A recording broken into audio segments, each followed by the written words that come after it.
Kuyanamik, Sherry, to my colleague. I know how important your voice is in this important committee, and I appreciate you sharing it with me.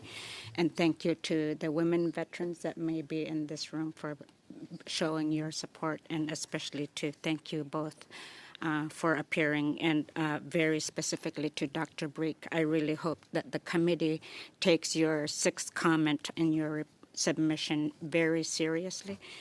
To you, I do want to ask specifically about victims and survivors. I see that in this bill, for example, that there's going to be a transfer of cases to civilian courts, and I think that we need to hear specifically what other resources besides funding will be needed for provinces and territories to make sure that the victims and survivors representation is adequate, to make sure that they get the justice that they deserve. Kuyanami.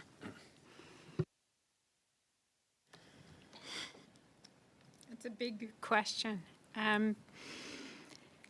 By definition, hopefully, they're still in uniform. So again, their health services are still the responsibility of health services.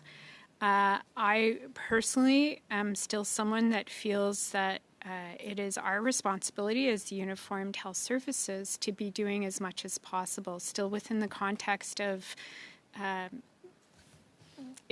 obviously, if it was a health services person that was the perpetrator, keeping the confidentiality and all the trust aside, but providing full supports, mental, psychological, spiritual. Again, I'm not personally highly religious, but I've always used the military chaplain system, and together as a team, as an interdisciplinary team, where we could have social workers, psychologists, physicians, chaplains helping and support in a more direct manner.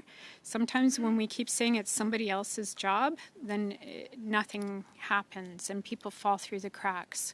I think, again, sexual misconduct has largely been dealt with as something outside of the healthcare system instead of something embraced as a public health issue, an occupational health issue. We haven't been leading the parade in helping and supporting our victims on this area. Again, I always am humbled when I look at especially Indigenous ways of the importance of holistically looking at people and making sure that they're cared for, including peer support, community support, and following some of the initiatives already from an Indigenous lens as well. I think all of the military would benefit from capturing that and bringing that into our world much more.